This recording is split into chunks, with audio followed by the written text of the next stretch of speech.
Hello everyone. இந்த வீடியோவில் வந்து AC voltage source connected to inductor அதுதான் மெயினாக நம்ம பார்க்க போகிறோம். ஸோ இண்டக்டருக்கு ஏசி வோல்டேஜ் கனெக்ட் பண்ணால் ஸோ ஏசி வோல்டேஜ்லேருந்து எவ்வளோ கரண்ட் வரும், ஸோ இதில் எவ்வளோ கரண்ட் ஃப்ளோ ஆகிட்டே இருக்கும் இண்டக்டர் வழியாக, அதுதான் நம்ம பார்க்க போகிறோம். அதுக்கு ஈக்குவேஷன் என்ன இருக்கும், அதோட கிராஃப் ஃபேஸர் டயக்ராம் என்ன, அதுதான் நம்ம பார்க்க போகிறோம். ஸோ ஃபஸ்ட்டு கரண்ட் கண்டுபிடிக்கிறதுக்கு முன்னாடி ஸோ இண்டக்டர் பற்றி ஒன்று தெரியணும். என்னன்னா இண்டக்டர் வந்து ஸ்ப்ரிங் மாதிரி இருக்கும், ஒயர் வந்து இப்படி வச்சிருப்பாங்க. ஸோ இப்போ இண்டக்டர்ல கரண்ட் அனுப்புனா ஸோ இந்த கரண்ட் மாறிட்டே இருக்கணும். அப்போ இண்டக்டர்ல என்ன கிரியேட் ஆகும்னா வோல்டேஜ் கிரியேட் ஆகும். ஸோ இங்கேருந்து இங்கே வரைக்கும் ஒரு வோல்டேஜ்னா ஒன்றும் இல்லை, ப்ளஸ் மைனஸ் அந்த மாதிரி ஒரு இஎம்எஃப் வோல்டேஜ் அந்த மாதிரி கிரியேட் ஆகும். ஸோ அந்த வோல்டேஜ் எவ்வளோ இருக்கும்னா அதோட வேல்யூ என்ன இருக்குன்னா எல் இன்டூ டிஐ/டிடி இருக்கும். இங்க எல் தான் என்னன்னு கூப்பிடுவாங்கன்னா செல்ஃப் இண்டக்டன்ஸ் அப்படின்னு சொல்லுவாங்க. டிஐ/டிடின்னா இந்த கரண்ட்டை மாத்திட்டே இருக்கணும்ல, ஸோ இது வந்து rate of change of current அப்படின்னு சொல்லுவாங்க. ஸோ இந்த வின்னா வோல்டேஜ் அக்ராஸ் இண்டக்டர் அப்படின்னு சொல்லுவாங்க. இப்போ இண்டக்டருக்கு ஏசி வோல்டேஜ் கனெக்ட் பண்ணியிருக்கோம். ஸோ இந்த வோல்டேஜ் என்ன பண்ணும், வோல்டேஜ்க்கு பிளஸ் மைனஸ் இருக்கும், இதுல இருந்து கரண்ட் இப்படி ஃப்ளோ ஆகும். ஸோ இந்த வோல்டேஜ் வந்து கரண்ட் இப்படி அனுப்பும், அந்த கரண்ட் வந்து இண்டக்டர் வழியா பாஸ் ஆகிட்டே வரும். இப்போ அதனால என்ன ஆகும்னா இங்க இதுல இஎம்எஃப் கிரியேட் ஆகும், ஒரு வோல்டேஜ் கிரியேட் ஆகும். அந்த வோல்டேஜ் எவ்வளோ எல் இன்டூ டிஐ/டிடி இருக்கும். இதுவும் பேரலா இருக்கு. பேரலல்ல இதுக்கு என்ன வோல்டேஜோ இதுக்கும் அதே வோல்டேஜ் தான் இருக்கும். அதனால இந்த வோல்டேஜ் வந்து கண்டிப்பா V0 sin ωtக்கு ஈக்குவலா இருக்கும். ஏன்னா இது ரெண்டுமே பேரலல். டிடிஎன் இருக்குல்ல, அது இந்த சைடு கொண்டு வாங்க. So L into DI is equal to V0 sin ωt into DT. இந்த மாதிரி டிஐ/டிடி இருந்தாலே ரெண்டு சைடு என்ன பண்ணுவாங்கன்னா இன்டெகிரேட் பண்ணுவாங்க. இன்டெகிரேஷன்ல கான்ஸ்டன்ட் இருந்துச்சுன்னா மல்டிப்ளிகேஷன்ல அது அப்படியே இருக்கட்டும். ரிமைனிங் டேர்ம் டிஐ பாருங்க, டிஐ மட்டும் தான் இருக்கு. டிஐ இன்டெகிரேட் பண்ண என்ன வரும்னா ஐ இஸ் ஈக்குவல் டு அதே மாதிரி தான் இங்கே V0 அப்படியே இருக்கட்டும்.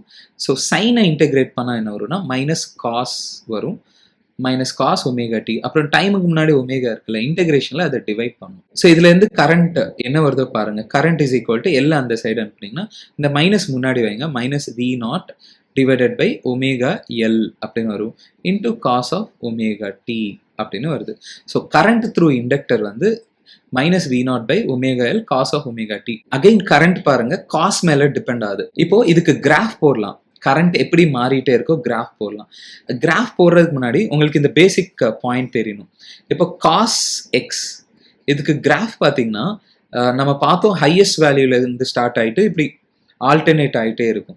இதே மைனஸ் காஸ் எக்ஸ்க்கு நீங்க கிராஃப் போட்டிங்கன்னா இப்போ இந்த காஸ்க்கு மைனஸ் மல்டிப்ளை பண்ணுங்க, இதுக்கு மைனஸ் மல்டிப்ளை பண்ணா என்ன ஆகும்னா இங்க பிளஸ் இருக்கு பாருங்க, பிளஸுக்கு மைனஸ் மல்டிப்ளை பண்ணா மைனஸ் ஆயிடும், மைனஸ்க்கு மைனஸ் மல்டிப்ளை பண்ணா மைனஸ் இன்டூ மைனஸ் பிளஸ்ன்னு சொல்லுவாங்க. ஸோ அது அப்படியே உல்ட்டா ஆகும் சிம்பிளா சொல்லணும்னா. ஸோ இந்த மாதிரி இருக்கும். ஸோ காஸ் எக்ஸ் இப்படி இருந்துச்சுன்னா மைனஸ் காஸ் எக்ஸ் இப்படி இருக்கும். ஸோ இங்க கரண்ட் வந்து வெறும் காஸ் எக்ஸ் மேல டிபெண்ட் ஆகல, மைனஸ் காஸ் எக்ஸ் மேல டிபெண்ட் ஆகுது. ஸோ அதனால கரண்டோட கிராஃப் எப்படி இருக்கும், மைனஸ் காஸ்னால இந்த மாதிரி இருக்கும். ஸோ இப்படி ஆல்டர்னேட் ஆகிட்டே இருக்கும். ஸோ கரண்ட் கிராஃப் வந்து இப்படி இருக்கும். நீங்க இதுல வோல்டேஜ் கிராஃபும் போடணும். வோல்டேஜ் கிராஃப் எப்போதுமே எப்படி இருக்கும், அது சைன்ல இருக்கும். சைன் எப்போதுமே ஜீரோல இருந்து ஸ்டார்ட் ஆகும், அதனால சைன் ஈஸியா நீங்க டிரா பண்ணிடலாம். ஸோ இந்த பிளாக் கலர்ல இருக்கிறது வோல்டேஜ், அதே மாதிரி இந்த ரெட் கலர்ல இருக்கிறது கரண்ட் அப்படின்னு நீங்க காமிக்கணும், இப்படி எழுதணும். ஸோ இது வந்து வோல்டேஜ், இது கரண்ட் கிராஃப். இப்போ அகைன் கரண்ட் கிராஃப் பாருங்க ஆல்டர்னேட் ஆகும். So minus plus minus plus அந்த மாதிரி கரண்ட் வந்து கவனிச்சிங்கன்னா மாறிட்டே இருக்கு. ஸோ இப்போ என்ன கேட்பாங்கன்னா கரண்டோட பீக் வேல்யூ என்ன, கரண்டோட மேக்ஸிமம் வேல்யூ என்ன. ஸோ இதுதான் maximum value. So maximum value கண்டுபிடிக்கணும்னா இந்த ஈக்குவேஷன் கிட்ட வாங்க. இப்போ இங்க மைனஸ் இருக்குல்ல, அந்த மைனஸ் காஸ்க்கு அனுப்பிடுங்க. ஸோ அந்த மைனஸ் காசோட கம்பைன் பண்ணிடுங்க, அது இப்படி எழுதுங்க V0 பை எல் ஒமேகா.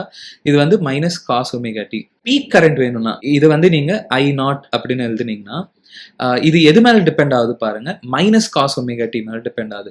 காசோட maximum value R minus cos R cos எல்லாமே ஒண்ணுதான். ஸோ இதோட மேக்ஸிமம் வேல்யூ எவ்வளோ இருக்கும்னு பார்த்தீங்கன்னா காஸ் ஆகட்டும் சைன் ஆகட்டும் மேக்ஸிமம் வேல்யூ 1. இது ஃபுல்லாவே நீங்க 1 அப்படின்னு எழுதுனீங்கன்னா இதை வந்து நீங்க பீக் கரண்ட் அப்படின்னு சொல்லிக்கலாம். ஏன்னா இது மேக்ஸிமம் இருந்தா இதுவும் மேக்ஸிமம் இருக்கும், ஏன்னா ஈக்குவாலிட்டி இருக்கனால.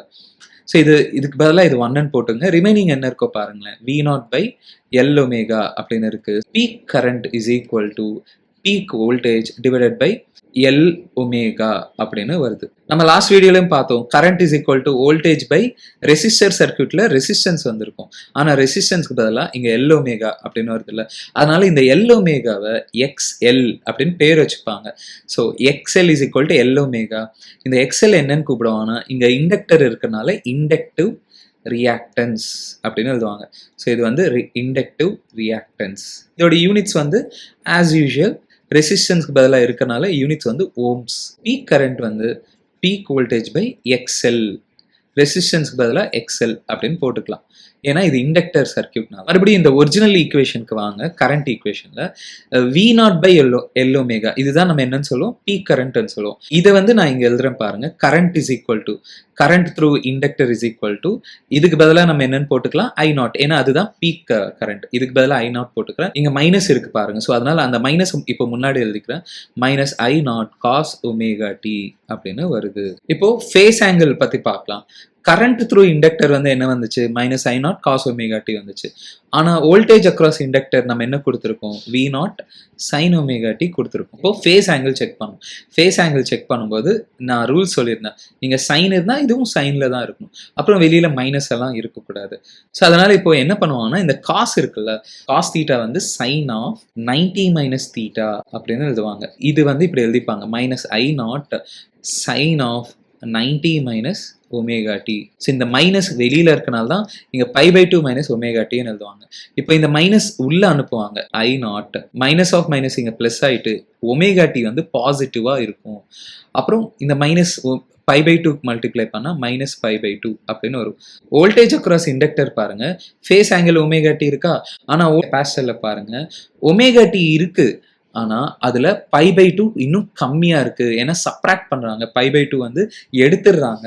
அதனால இப்படி சொல்லுவாங்க, கரண்ட், ஸோ ஐஎன கரண்ட், ஸோ கரண்ட் லேக்ஸ், கரண்ட்ல ஆங்கிள் கம்மியா இருக்கு. யாரோட கம்மியா இருக்குன்னா வோல்டேஜ் விட கம்மியா இருக்கு. எவ்வளவு கம்மியா இருக்குன்னா pi A phase angle of pi by 2.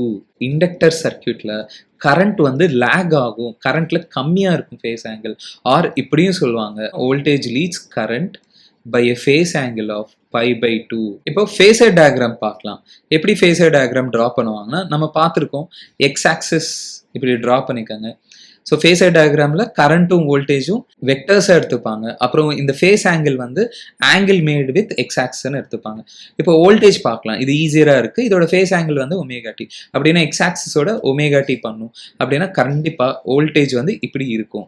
So voltage across inductor வந்து எக்ஸ் ஆக்ஸோட ஒமேகா டி பண்ணுது. ஸோ இப்போ கரண்ட் எப்படி ட்ரா பண்ணுவாங்கன்னா, கரண்ட்ல ஒமேகா டி இருக்கு, ஆனா 90 எடுத்துட்டாங்க. நம்ம பார்த்தோம் வோல்டேஜ் விட கரண்ட்க்கு பை பை 2 கம்மியா இருக்கும். இதுதானே வோல்டேஜ். ஸோ நீங்க என்ன பண்ணணும்னா, இங்க இருந்து pi by 2, so pi by 2 கம்மியா இருக்கும். எப்போதுமே கம்மியா இருந்தால் அது கிளாக் வைஸ்ல இப்படி ட்ரா பண்ணும். ஸோ இங்க இருந்து பை பை 2 ஆங்கிள் எடுத்துக்கோங்க. ஸோ பை பை 2 கம்மியா இருக்குன்னா இப்படி போடுவாங்க. இது சிம்பிளா நீங்க இப்படி பார்த்துக்கோங்க. ஸோ வோல்டேஜை விட பை பை 2 கம்மியா இருக்கு. ஸோ வோல்டேஜ் தான், ஸோ இது 90 டிகிரி இப்படி போட்டுங்க. இங்க இருந்து 90 டிகிரி மெஷர் பண்ணுங்க. ஸோ அப்படின்னா கரண்ட் த்ரூ இண்டக்டர் வந்து அந்த வெக்டரை இப்படி எடுத்துக்கலாம். இது நீங்க இன்னொரு விதமாகவும் ட்ரா பண்ணலாம்னு சொல்லியிருந்தேன். ஸோ கரண்ட் வந்து ஹாரிசான்டலா போட்டீங்கன்னா, இப்போ இந்த கரண்ட்டை விட voltage across inductor pi by 2 அதிகமா இருக்கு. ஸோ அதனால அதிகமாக இருந்தால் ஆன்டி கிளாக் வைஸ் போவாங்க. ஸோ வோல்டேஜ் அக்ராஸ் இண்டக்டர் வந்து இப்படி போடுவாங்க. ஸோ இந்த விஎல்ல இப்படி ட்ரா பண்ணுவாங்க. இதுதான் ஃபேஸர் டயக்ராம். ஸோ நீங்கள் இதுவும் ட்ரா பண்ணலாம், இல்லாட்டி இதையும் ட்ரா பண்ணிக்கலாம். இப்போ இந்த கொஸ்டின் பாருங்க, இண்டக்டர் வந்து வோல்டேஜ் சோர்ஸ் கனெக்ட் பண்ணியிருக்காங்க. Inductive reactance, peak current, equation of current என்னன்னு கேட்குறாங்க. ஃபர்ஸ்ட் கொஸ்டின் வந்து எக்ஸ்எல் கண்டுபிடிக்க சொல்றாங்க, இண்டக்டிவ் ரியாக்டன்ஸ் கண்டுபிடிக்க சொல்றாங்க. அது வந்து எல் ஒமேகா அப்படின்னு பார்த்தோம். எல் வந்து இதுதான். ஸோ 20, இது ஸ்மால் எம் என்ன மில்லி என்னன்னா 10⁻³ ஹெச் என்ன ஹென்ரி. இண்டக்டன்ஸ்க்கு யூனிட்ஸ் வந்து ஹென்ரி அப்படின்னு சொல்லுவாங்க. இன்டூ ஒமேகா, ஒமேகா வந்து இங்க டைமுக்கு முன்னாடி இருக்கும்ல, இதுதான் ஒமேகான்னு சொல்லுவோம். இன்டூ 100. ஸோ இது கேன்சல் ஆகிடும் பாருங்க. ஸோ என்ன வரும்னா 2 ohms அப்படின்னு வரும். ரெண்டாவது கொஸ்டின் பாருங்க, பீக் கரண்ட் கேட்குறாங்க. So peak current is equal to peak voltage by XL அப்படின்னு போட்டுக்கலாம். ஸோ இங்க பீக் வோல்டேஜ் வந்து 30, எக்ஸ்எல் வந்து 2, கேன்சல் பண்ணுங்க, 15 ஆம்பியர். நெக்ஸ்ட் ஆர்எம்எஸ் கரண்ட் கேட்குறாங்க. ஸோ ஆர்எம்எஸ் கரண்ட் கேட்டால் சிம்பிளா பீக் கரண்ட் பை √2 அப்படின்னு போட்டுங்க. பீக் கரண்ட் வந்து 15 டிவைடட் பை √2 ஆம்பியர்ஸ்.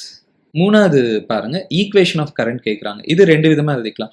இதை நீங்கள் minus I naught cos omega D அப்படின்னு எழுதிக்காங்க, இல்லாட்டி I naught into sine of omega t minus pi by two. இதில் பை பை டூ லேக் இருக்கும். ஸோ அதனால் பை பை டூ அப்படின்னு எழுதிக்கலாம்.